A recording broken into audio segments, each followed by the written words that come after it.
And welcome again. I am Robert Doc Barham. This is the Robert Barham Show, and today we have another wonderful guest. My longtime friend, Dr. Mark Goulston, is here, who many of you probably already know. And if you don't know, Dr. Mark Goulston is the best-selling author of 7 books, including the best-selling Just Listen, which became the top book on listening in the world. And it is one of the world's preeminent experts, that's Mark, on empathic listening, and he speaks globally on that topic. He's also an executive coach, an advisor, and a confidant to CEOs, from entrepreneurs to the Fortune 500. Mark helps them become more impactful by increasing their non-technical skills to match their technical skills. He has been a UCLA professor of psychiatry for more than 20 years, trained FBI and police hostage negotiators, and been one of the country's leading experts on suicide prevention, co-creating and moderating the multi-honored documentary Stay Alive, an intimate conversation about suicide prevention.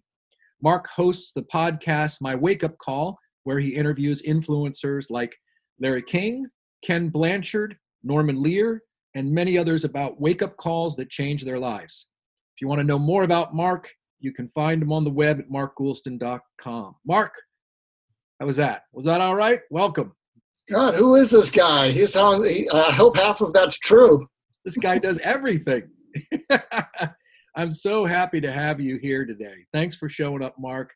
You and I talked a little bit about what we were going to talk about today, and it's something that we've had, I guess, in a sense, a little bit of an ongoing conversation. But today we want to talk about something that I think, given what's going on around the world, and especially here in the United States, because that's where we live, is stress and actually anxiety and preventing PTSD from the coronavirus pandemic. Yeah, I hope I'm wrong. One of my books was PTSD for Dummies, and I hope I'm wrong, but I think there's going to be a PTSD pandemic after this. The reason being, and I'll give you a little of my view of what trauma and PTSD is. Would that be okay? Yeah, please do. Yeah. So trauma is something that we all go through, but the trauma that usually causes PTSD is trauma that's unimaginable. I mean, you watch it in movies, you see it in the news, and you think that's not going to happen to me. Or you think there, but for the grace of God, it could happen to me. But when it does happen to you, what it does is it triggers what I call the horror, terror, fragile trifecta. And what that means is when it actually happens, it's beyond your imagination. It's horrific. But if you're duty bound, if you're a first responder, if you can't go to see your mom or dad when they're on a ventilator, if something's awful happening to your kid, and so you don't have the luxury of feeling the horror and starting to process it, horror then goes into terror. And terror is just feeling almost like your survival is threatened. It's terrifying and terrorizing. And then that crosses over into feeling fragile. And at that point, if you still have to survive or you have to go to work, the next step after fragile is do not panic. Don't panic. And then after that, one of the things you say to yourself in the don't panic phase is don't panic, focus. You got to focus. Don't panic. And in order to focus, you have to suppress your feelings. You have to push them down. And it's something that you do. It takes a lot of effort. And you can think of it as like in your computer. It's like working memory, the RAM in your computer. Your computer can maybe have 16 gigabytes of RAM. And then you push it down, and it's exhausting. And you don't think you can keep doing it. But if you have no choice but to do it, it then goes into our unconscious as repressed memories, kind of like the hard disk of our mind. And what happens is And you know that's happened when, geez, I'm able to function. Where did all that go?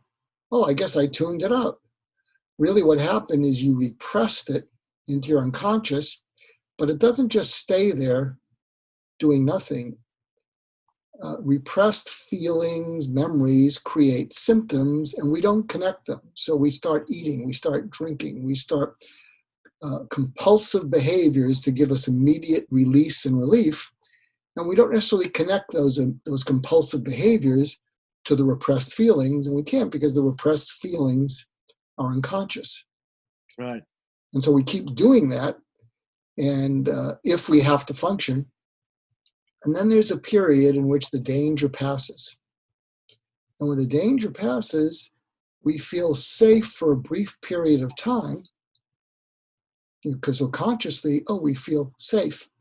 But what's happened is, depending on how much of those repressed feelings that you couldn't deal with, the intensity of them, depending on how many they are and how horrific and terrifying and fragile you felt, they threaten to come through.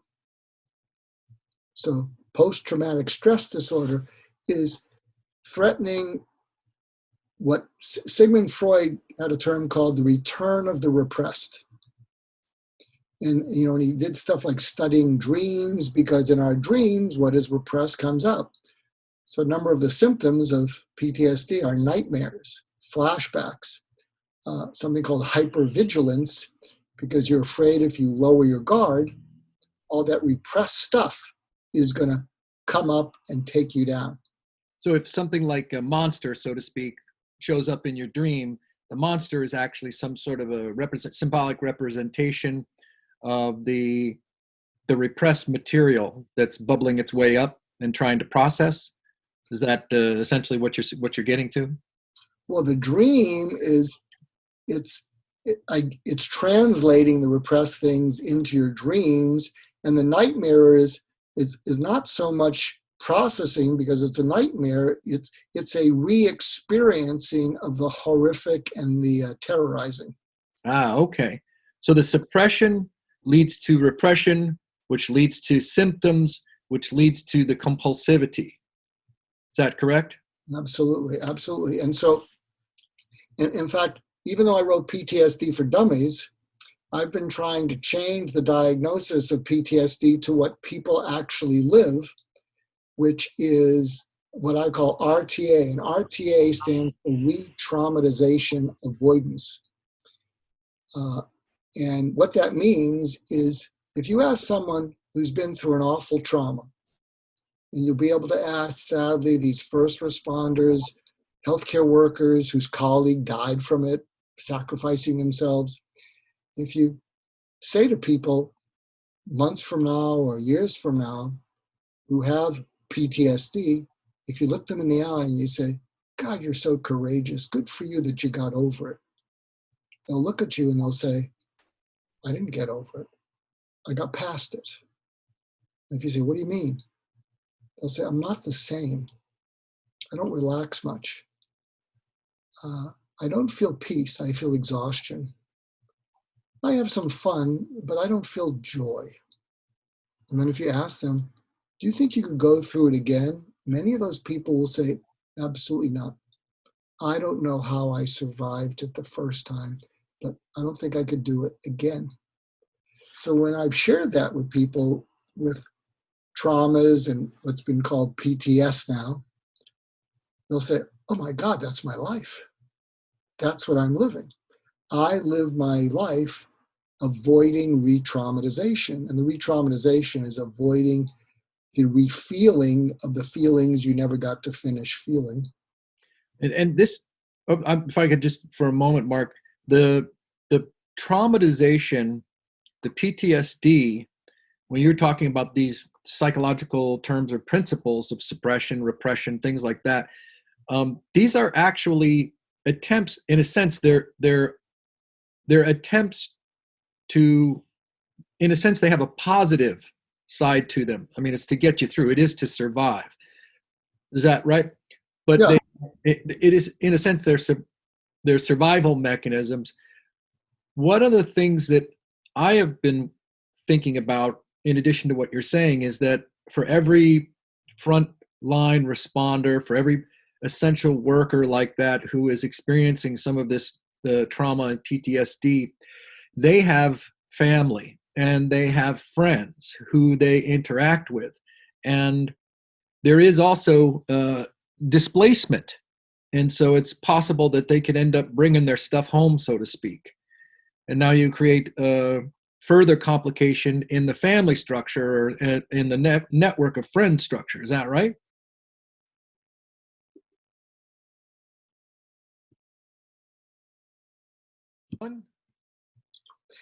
Yeah, it's exactly true what you said. You know, it's like secondhand smoke. It's like, also, you know, when you're around anxious people, they make you anxious. You know, now you say, what's wrong? Are you okay? But people's anxiety makes us anxiety.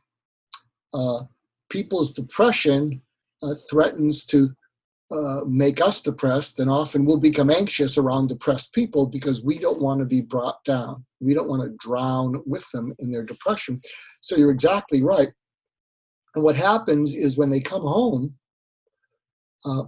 they're trying to control it from coming up from inside, but one of the ways they do it is they socially withdraw.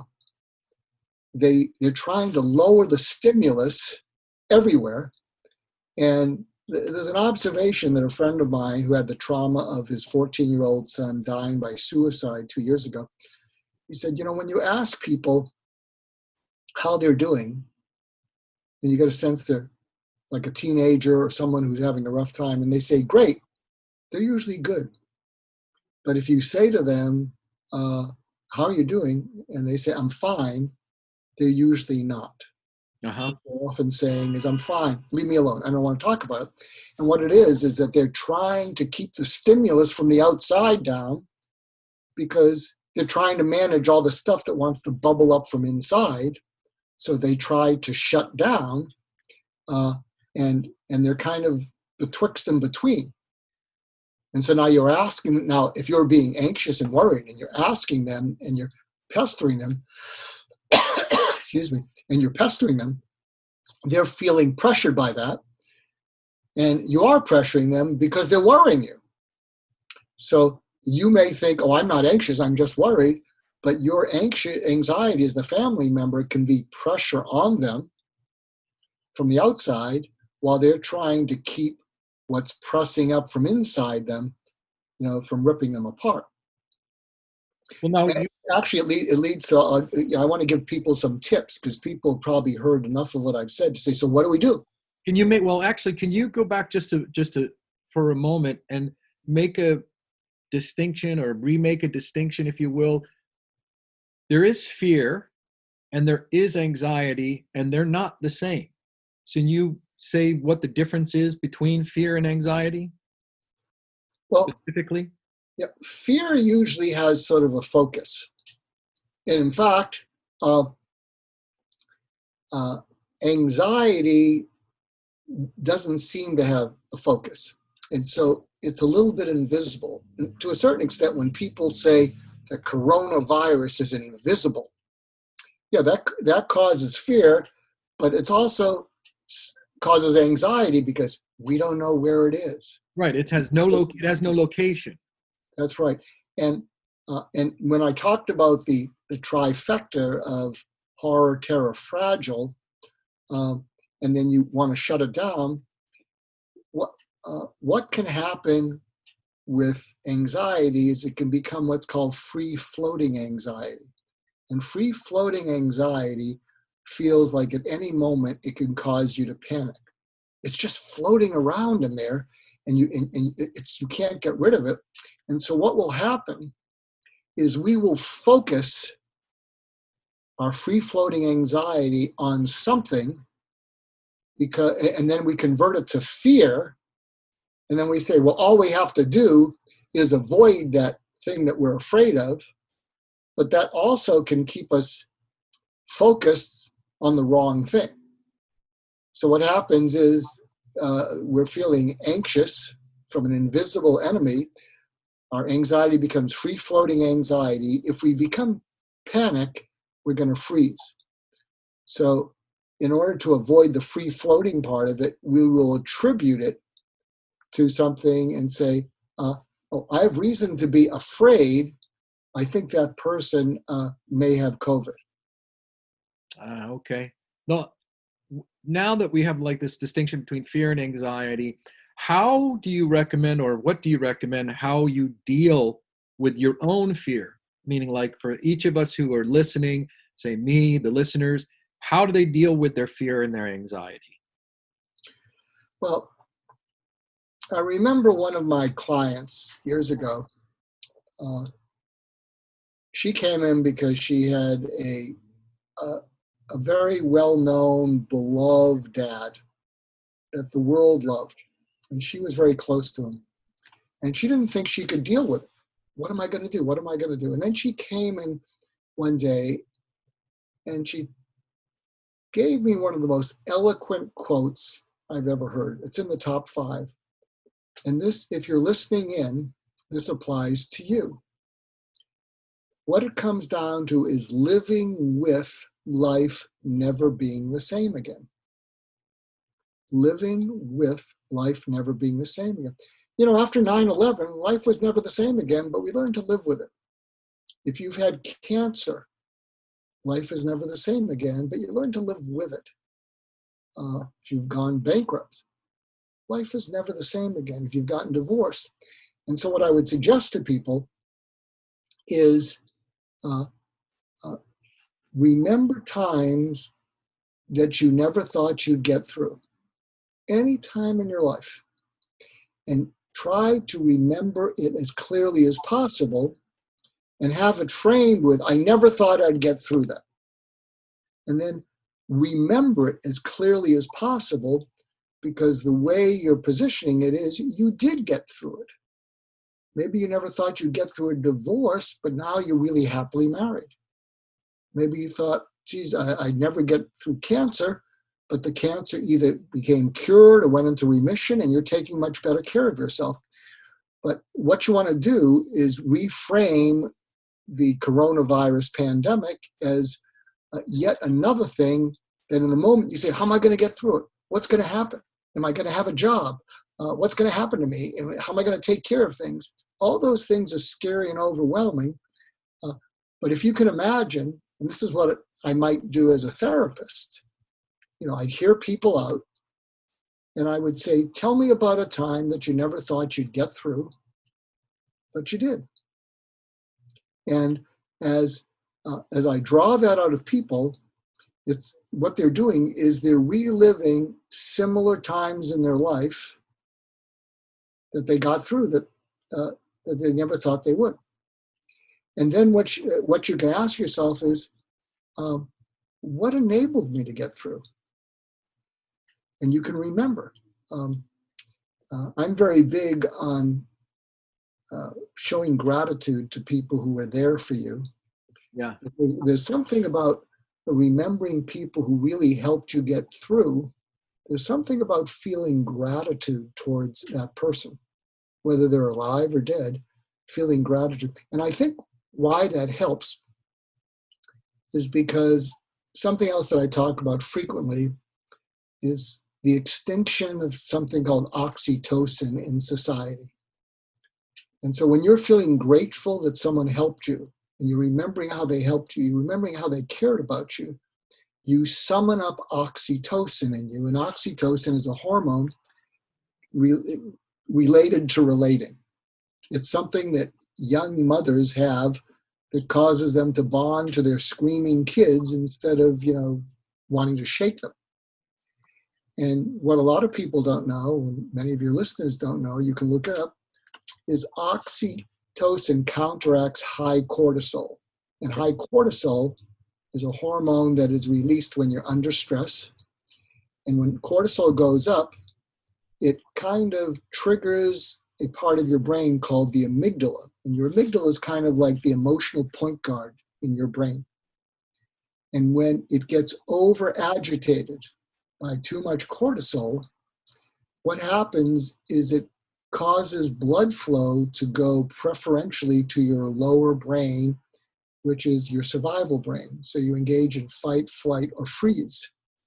And what happens is the blood goes there instead of to your prefrontal cortex. So when we talk about a deer in the headlights, that's exactly what's happening, is a deer in the headlights cannot think because they're just thinking about how to survive. And if they're feeling cornered, like many people who are in quarantine are feeling, they just freeze.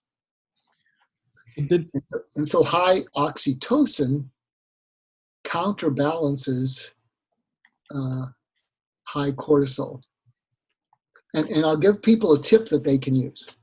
In fact, if I was seeing you, if you're a listener or a viewer, and I see that you're caught up in this cortisol, amygdala hijack agitation, I might say something, and this is called mediated catharsis, which means it's reverse psychology. And I might say to someone like you, I might say, Robert, or you can say this to that person in your family who says, I'm fine, leave me alone. You say to them, say this to me. What? Just say this to me and try to feel it. And then you look them in the eye and you say this to me. Would you get off my effing back? I don't want to talk about it. I told you it wouldn't make it any better. Just leave me the F alone. Could you say that to me and try to feel it? So what you're doing is you're giving them words to say that get the feelings up and out. And you don't get defensive because you're the one guiding the conversation. Right. Whereas if they said, leave me alone, get off my back, and if you weren't guiding the conversation, you go, now calm down, it's going to be okay, now calm down, okay. It'll be all right. Which just frustrates them. I told you not to try to talk to me. Why do you do this? And so if they were to say those things spontaneously, it would trigger high cortisol in you, the supportive family member, and then you'd have an amygdala hijack. Now calm down. But when you get them to say the words and you watch it, and when they say it, you're hearing it. And you might even say, and say this to me, I don't think it's going to get any better. I don't think I'm ever going to find a job. I don't think we're going to get through this. Just say that to me. And so they're saying it. Now, some people will say, won't that make them feel worse? No. What's happening is since you're inviting them to, in a sense, punch themselves out, they're actually going to feel better, and you're not going to get defensive and shut them down. And then what you can say, after you keep draining this abscess that wants to burst, what you can say, and they may just start to cry with relief, is, a lot of people are feeling that. In fact, there's so many people that are feeling that. Even if the government or the world hasn't figured out what to do, the world's going to survive. And there's so many people feeling the exact same thing. And because there's so many of them, something will be figured out. And I know it's hard to be patient, but we all feel the same way. In fact, I feel the same way, and I'm glad you told me that. But can you see how that invites a kind of empathic conversation?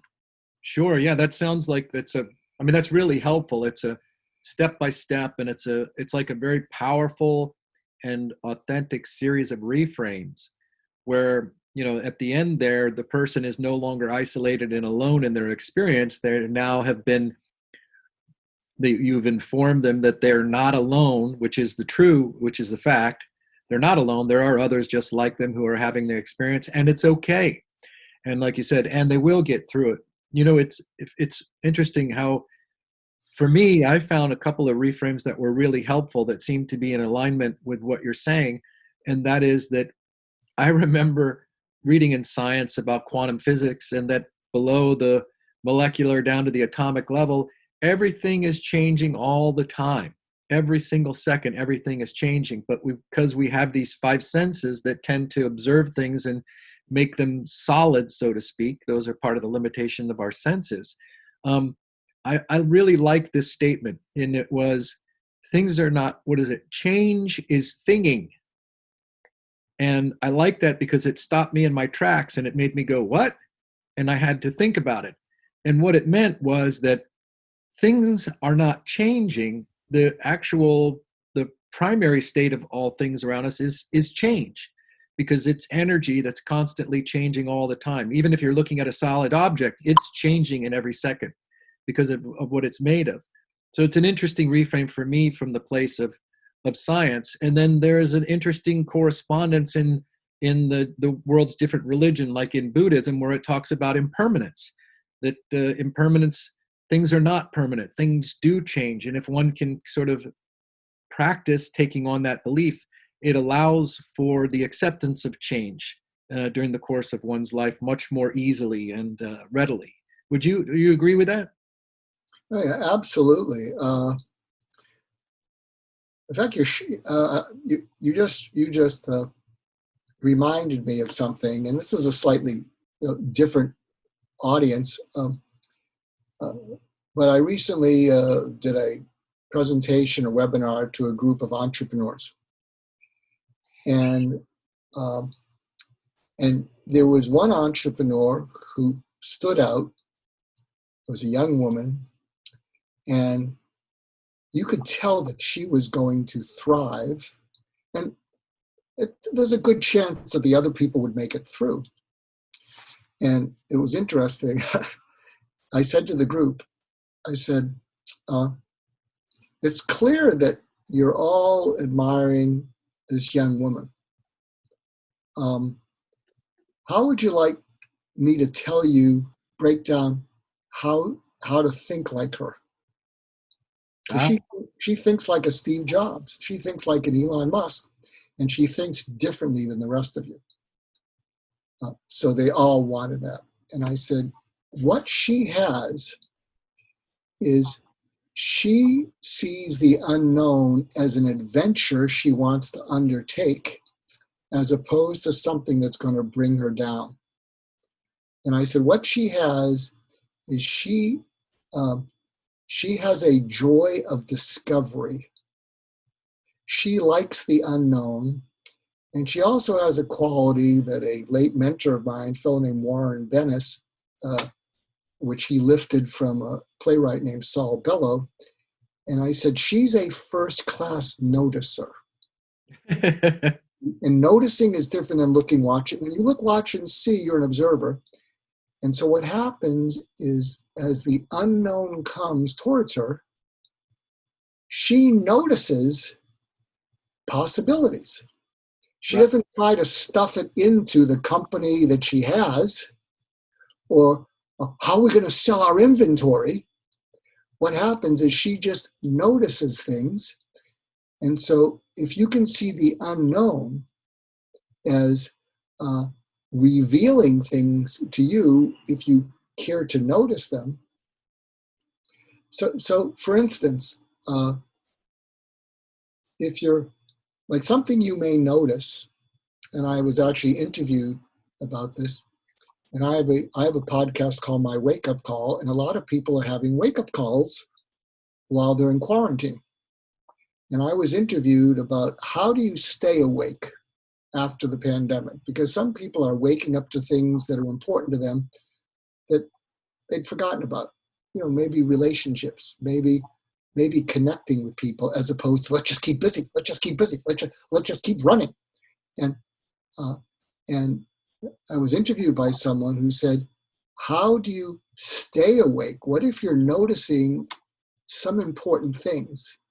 What if you're noticing a way to connect with your partner, your friends, or your kids? How do you keep that going and not just slip back to hyperactivity as a way of just keeping yourself distracted? And so actually on that podcast, what we came up with was the buddy system. Many of us, when we learned to swim, had the buddy system. Someone would watch after you and you'd watch after them. And so what we came up with is reach out to someone, a friend who's not totally overly anxious, but reach out to people who you think might have discovered something important to them that they want to keep going. And say to them, I'd like your help with something. I've discovered a couple things that are really good for me, and I just didn't take the time or make the time to do it. And I don't want to drop the ball. Have you discovered anything? Because if you had, can we talk to each other every couple weeks and just kind of support each other, hold each other accountable, be supportive, not lay a guilt trip on people. But I don't want to drop the ball, and what I've discovered is important. But that's an example of noticing something that in your overly busy, frenetic life, you never notice.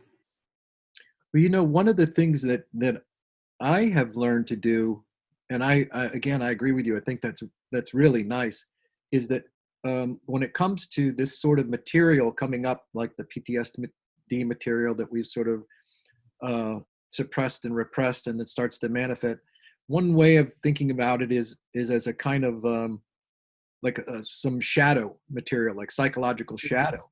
And there's a really simple practice that someone can take up, like, what is it that's, quote, bothering you? Figure out what that is. Is it an it, right? Is it a thing? I don't like this. I don't like that. Is it a person or a group? That kind of thing. What is it that's bothering you? Take that as your topic or theme, and get yourself a piece of paper or a journal and a pen or pencil and start writing about it, but start in the third person, then rewrite it in the second person, then rewrite it in the first person. So it goes from, and I think this actually, and you may correct me if I'm wrong, but I think this is actually from Freud, where he said, where there is, it's something to the effect, and I'm paraphrasing, but it's something like, where there is it becomes I. And what he's essentially saying is that these parts of ourselves that we have displaced onto the other side of the self boundary, that we can reintegrate them, we can accept them non-judgmentally and become more whole if we will do something like this journaling that I mentioned. There are many ways to do it, but this is just another one of them. And so, for example, let's say this bothers me, and it is an it. So I write about it that bothers me from that perspective. And then to allow it to get a little closer, I can change it to this: you bother me. You bother me about this, that, or the other. And then you rewrite it at a third time from I, which is, I bother myself, or I create bother within myself, or I allow myself to get bothered by this particular quality which is in me, or this worry, concern, anxiety, whatever it may be. And in so doing, you begin to allow it to come into your awareness to what it's really about, and accept it about yourself, and without judgment. And there can be a kind of forgiveness and appreciation and a gratitude for all that you are. Does that make sense, what I'm saying? Yeah, it's interesting because there was something I used to feel less about myself about, which is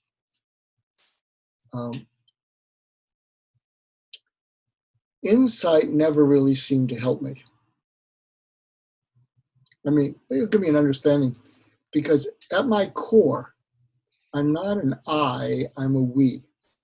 At my core, I probably feel alone, lonely, and I want to have a partner, and together we'll do some great stuff. Uh-huh. But together we'll also make it through some bad stuff. And so one of the things, my version of what you're saying, and also I was fortunate, more fortunate than most people I know, is very early I learned the value and power of mentors to not just change your life, but save your life. And so I've had a series of 7 mentors. They've all passed away. And so one of the things that I also do, and if you're listening in, think of someone who cares about you, living or dead, and they believed in you when you didn't. And they saw a future for you when you didn't. Or you can take someone that inspires you from a book. You could read a book from Mother Teresa and just feel so inspired. Or you can watch Pope Francis. I mean, you could feel, this guy really believes in all of us. And what I would do, which helps, is I will imagine one of those deceased mentors. And there's a process called the 5 reallys. The 5 reallys? Like R-E-A-L-L-Y? Yeah, and the 5 reallys goes like this. So I'm upset about something. And usually I don't get upset with other people. I get upset with myself. I mean, I got to give it a rest, but I haven't made that much progress. and so, even on this podcast, I'll say, oh, you muted it. You had to edit it. Geez, you're such a pain in the rear, Mark. So hopefully I won't overdo that. But what I will do is I will call upon one of those mentors, and I imagine them saying to me, and we have a good relationship, even better now that they're dead. And I'll imagine calling on one of them, and they'll say, what'd you wake me for? I was RIPing. What is going on, Mark? Okay. I need to talk to you. What's going on, Mark? And it's all laced with love. And I'll tell them, oh, I did this. I got another podcast with my good friend, Robert Barham, and I was all over the place. And then the 5 reallys would be, what's really going on, Mark? Well, I do a lot of podcasts, and I'm not very polished. Well, what's really going on, Mark? I guess I'm still thinking that I got to be someone else to be good enough. What's really going on, Mark? I'm tired of that. I'm never going to be anyone else. I'm kind of stuck with myself. And it would be nice to, at some moment, feel that I'm good enough. Maybe I could get a night's sleep if I could just say, Mark, go to sleep. You're good enough. And what's really going on? So, but the idea is, if you can have that conversation with someone in your mind's eye, they can often bring out what's really going on. Right. I don't think I can, they talk about the new normal. I think I'm going to fall through the cracks. Well, what's really going on? Well, if I fall through the cracks, I don't know if I can support my family. And what's really going on? Well, if it turns out that I can't do that stuff, I think I could get really depressed, because, I measure myself by being able to do those things. What's really going on? I have this monkey on my back, and it won't leave me alone. But do you follow what I'm saying? It's a way to, and I find that helpful because, again, I feel the oxytocin. I can imagine that person, and they're not around. I can imagine that person talking with me through it, and the 5 reallys are a way to go through it. Now, you don't have to use the dead mentor route that I use, but if you're following what Robert's saying, is you can write down something, what are you bothered by? And then you pause and say, what are you really bothered by? Write that down. Okay, what are you really bothered by? And you can, pause, and often if you can find out what is really bothering you way down deep, you may start to feel feelings, but it really won't be horror or terror. It'll be calmer. It sounds like that honesty. Here's the 6 really is really helpful. That self-honesty in a space that's free from any kind of criticism or judgment. You have a freedom of expression, and whether it's expressing yourself freely to an imaginary coach, mentor, that sort of thing, or whether it's expressing yourself freely onto the holding space, the non-judgmental holding space of a piece of paper, or that kind of thing. The honest expression allows you to, and you said this to me one time, and this has stayed with me. I ask you why you write, and you are, in my mind, a prolific writer. And you said, I write to know what my mind thinks, to see what I think about something. And one of the books, because what you're talking about is, while you're expressing yourself on the one hand, you're also listening to yourself Mm-hmm. as you write or as you speak. And one of the books that you wrote is Just Listen. And I want to ask you, that is the top book on listening in the world. When you wrote that book, what were you hoping to accomplish with it? Well, I looked out at the world and I saw that people weren't listening to each other and people were frustrating each other. I saw that there was a hunger to be listened to, but there wasn't a high motivation to do the listening. And also, because I was a suicide specialist for many years, I had learned the power of causing someone to feel felt. Now, feeling understood is good. It's above the neck. And that's better than feeling misunderstood, or worse, being judged or criticized. But when you feel felt, oxytocin just surges. When you feel felt, you feel listened to completely, your whole person. And what happens is when you feel felt in a non-judgmental way, you lean into it.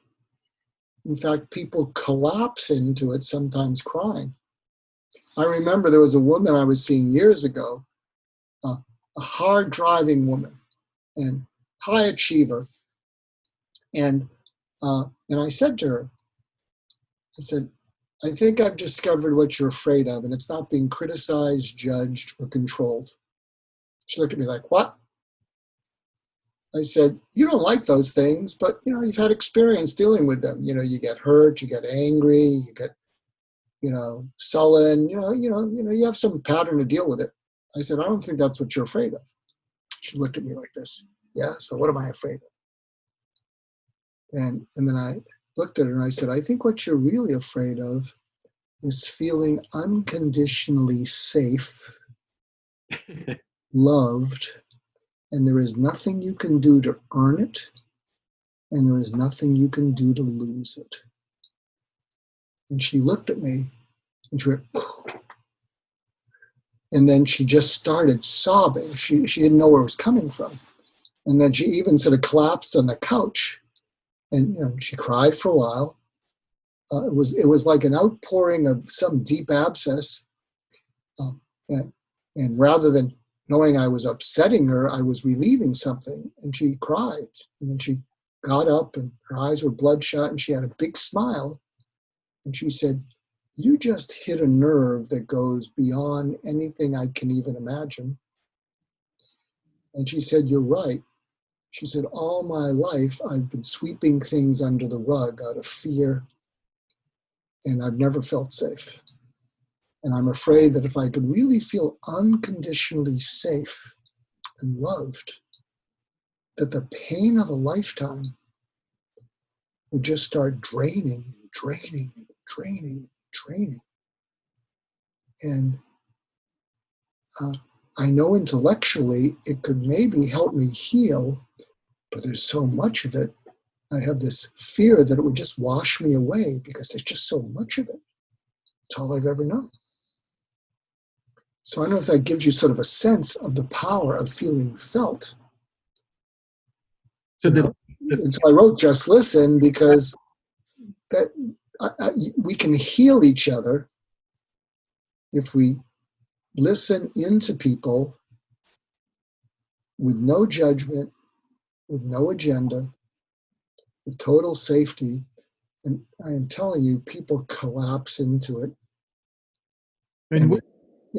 It sounds like you're talking about a kind of listening that's like a heartfelt listening, like a genuine heartfelt listening. And that's, you know, we talked a little bit about the Institute of Heart Math and their work, and I'm not sure if most people know this, but when one is really in that heartfelt space, there is a field, an electromagnetic field that your body generates, and that field is very, very. The term is coherent.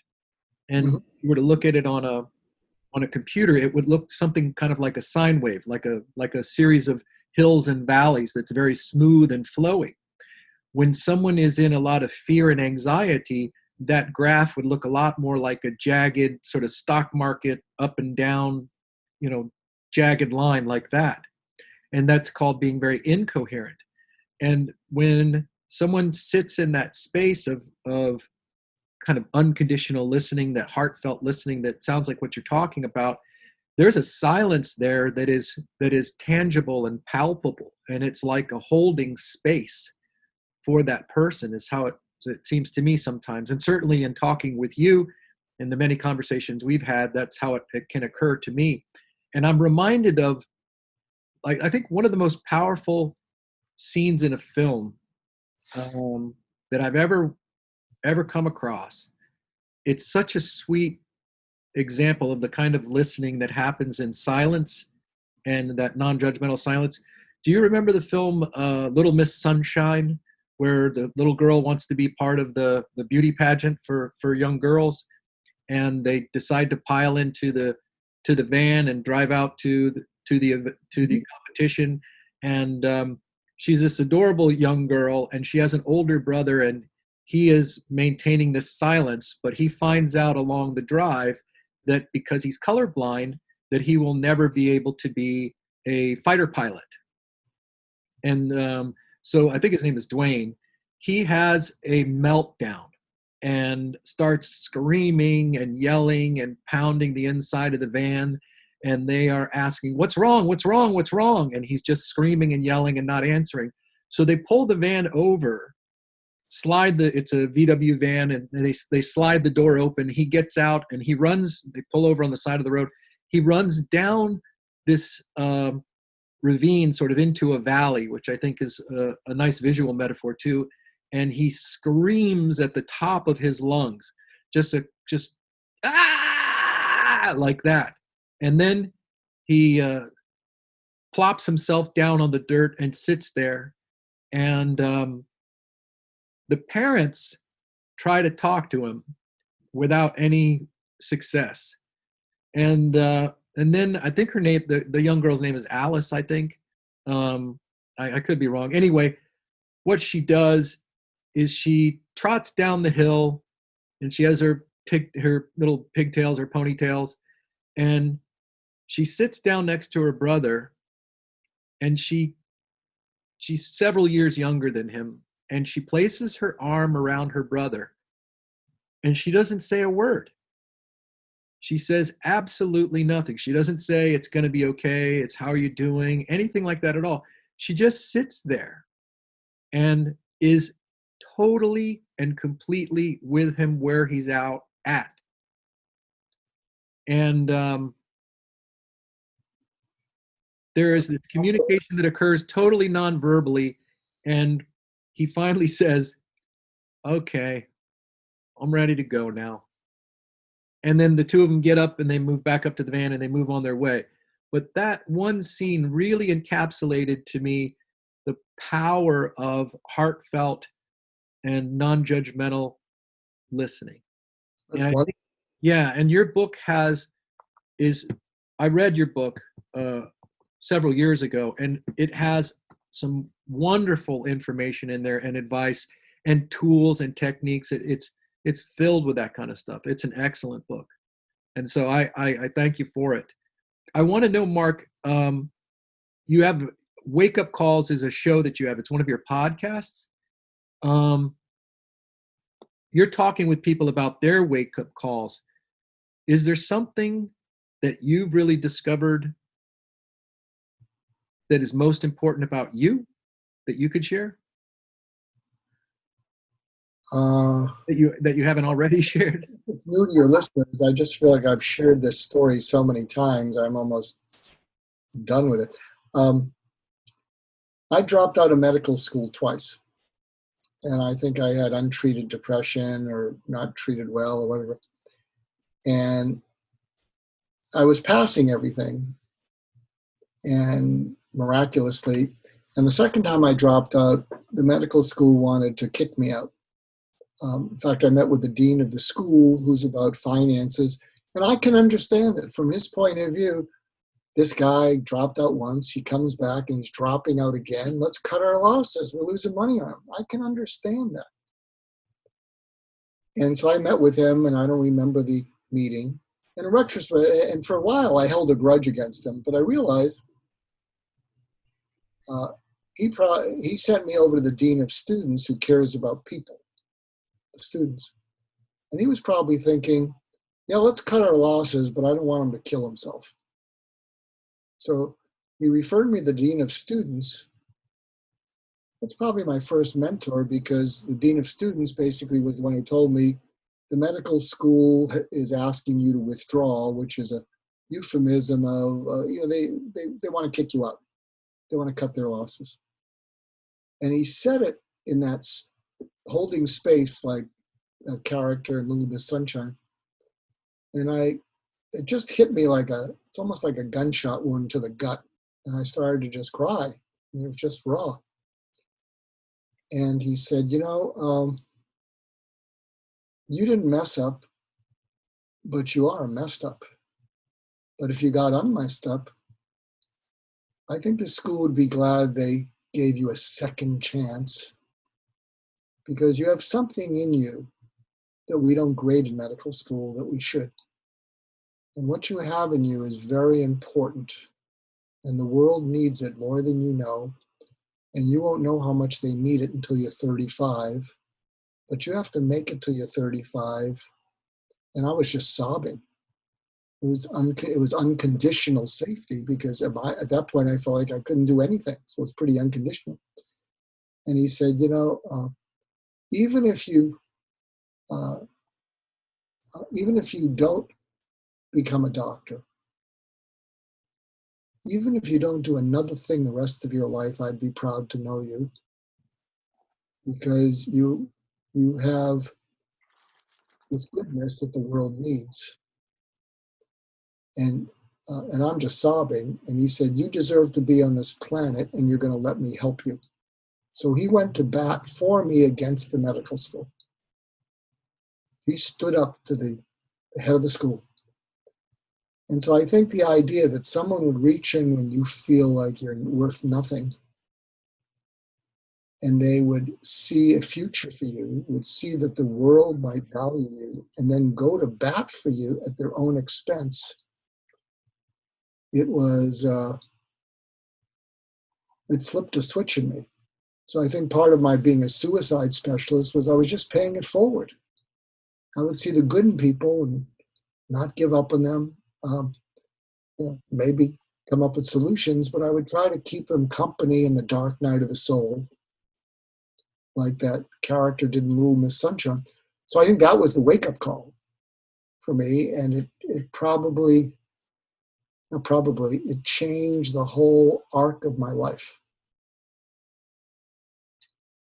Mark, thank you very much for being here today. I really appreciate it.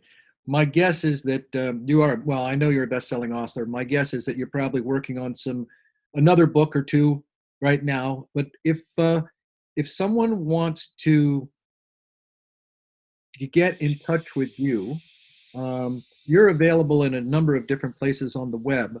Like, for example, if someone wants to watch that video documentary on suicide and suicide prevention, they can find that. Where can they find that again? Okay, so I was a co-creator and moderator of a documentary called Stay Alive, an intimate conversation about suicide prevention. And it's 70 minutes, and I interviewed Kevin Hines, who jumped off the Golden Gate Bridge and survived, and a young Japanese pop singer, Reiko, who is an advocate for suicide prevention. So you can go to Stay Alive Video and see it for free. Okay. And if someone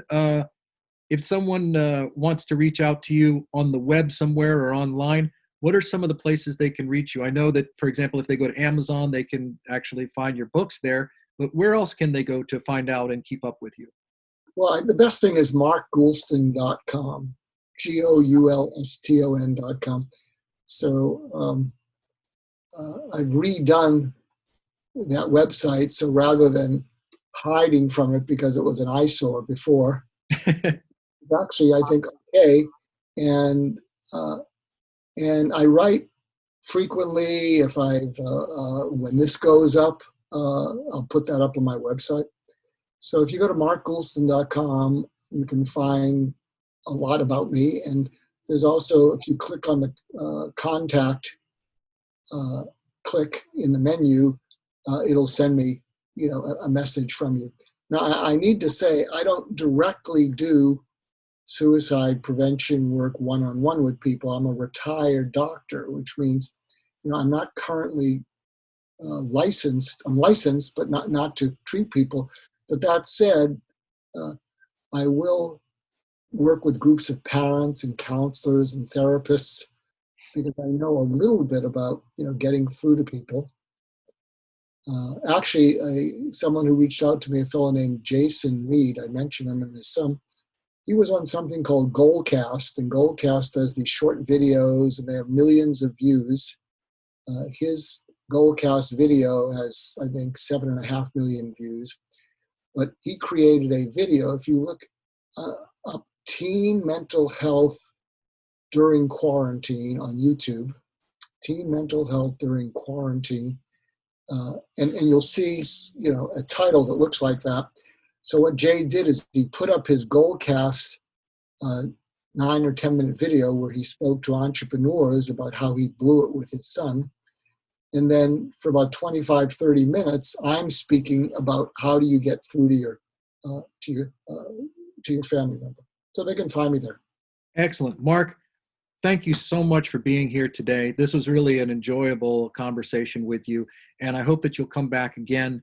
And for all those listeners out there, please check Mark Goulston out because he has got a lot more to say. And you have been listening to another episode of the Robert Barham Show. I'm Robert Barham.